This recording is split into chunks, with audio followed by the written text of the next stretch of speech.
critical reception.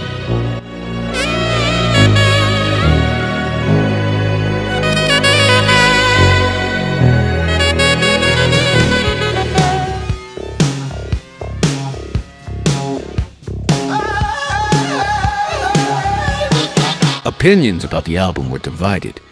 Gabriel was described by almost every epithet, from genius to average. In the September 1980 issue of Rolling Stone, Dave Marsh described Peter Gabriel as a tremendous record that sticks in the mind like the haunted heroes of the best film noirs, and engaged in pseudo-intellectual musings. Peter Gabriel's third album, clear and expressive in style, is remembered like the villains of the best horror films. Its intrusive, gloomy mood brings to mind A Big Sleep, or rather Until Breathless Jean-Luc Godard. If anyone, Gabriel is perfectly aware of his sources of inspiration. There is an atmosphere of nervous excitement here, unhealthy, even paranoid, but born not so much of fear as of a pervasive sense of guilt. If rock music were to take the blame for the original sin, it would be in the person of Peter Gabriel. Peter Gabriel's methods are similar to those of Graham Greene, Raymond Chandler, and Eric Ambler. At first, he assumes the existence of an innocent society, watches it from a distance, and gradually but inevitably is drawn into the course of dreams. Finally, he loses control over where observation ends and complicity begins. Such is the morality of today. Even if one chooses to remain passive, one is complicit.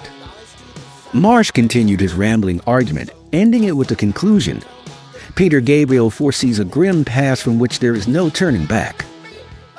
Nick Kent wrote in New Musical Express, "I have only had this record for 3 days, but the shocking message of its content, the suggestiveness of its vision, and the expressiveness of its execution are so striking in every bar, so compelling and consistently applied, that your reviewer is now in a state of absolute awe of the achievement that is Peter Gabriel's third solo album."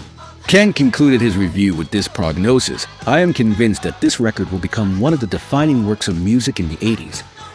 It is a great step forward for Gabriel, who has proven that he is only just coming into his own in today's music, and a personal triumph for an artist who honestly expresses his worldview and his hierarchy of values. The result is a bold album that should be given close attention by all who want to know something about rock music today."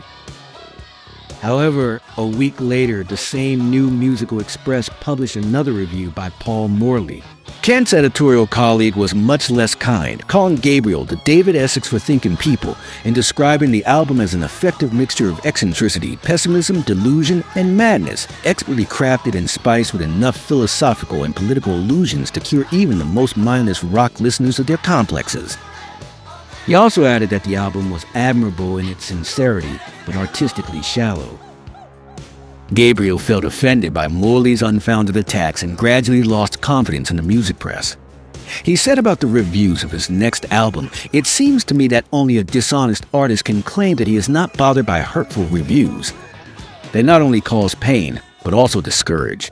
The critics of the New Musical Express, apart from one Ken, were exceptionally venomous in their attacks, which in turn provoked intolerance from Gabriel, who ordered that no concert tickets, press releases, or records be sent to the New Musical Express. The mutual animosity ceased only in 1987, when the editors, under different management, attempted to renew the broken contacts.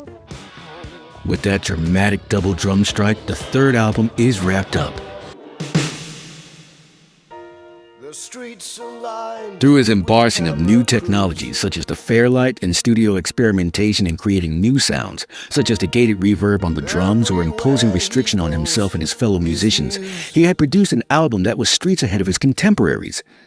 Even David Bowie's foreboding Scary Monsters and Super Creeps was 4 months from release. The themes of isolation, alienation, and fear appeared to echo the mood of the times as perfectly as if Gabriel really did have his finger on the underlying pulse of popular culture. Melt, sounding as if it was recorded in an industrial landscape, was a marked improvement on Scratch. Surely the En Vogue producer, Steve Lillywhite, and engineer Hugh Pedgham had something to do with it. The third album sold 250,000 copies. Sales were helped by extensive play, Games Without Frontiers on US Top 40 radio, though the song was not a hit in the States.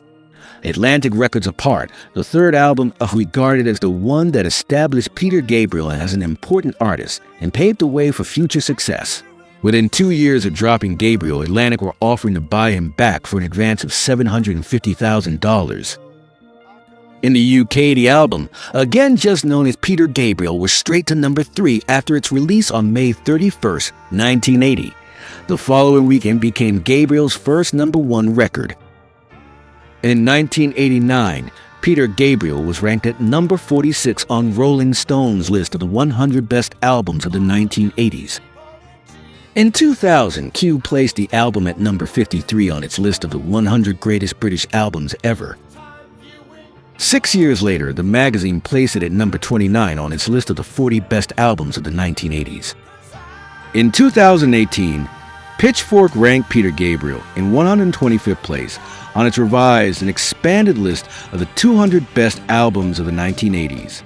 In the 2020, Rolling Stone included this record in their 80 Greatest Albums of 1980 list, praising Gabriel for a haunting LP that touches on political assassinations, family snapshot, the futility of war, games without frontiers, and the brutal murder of South African activist Steve Biko. He made more popular albums after this one, but never better ones.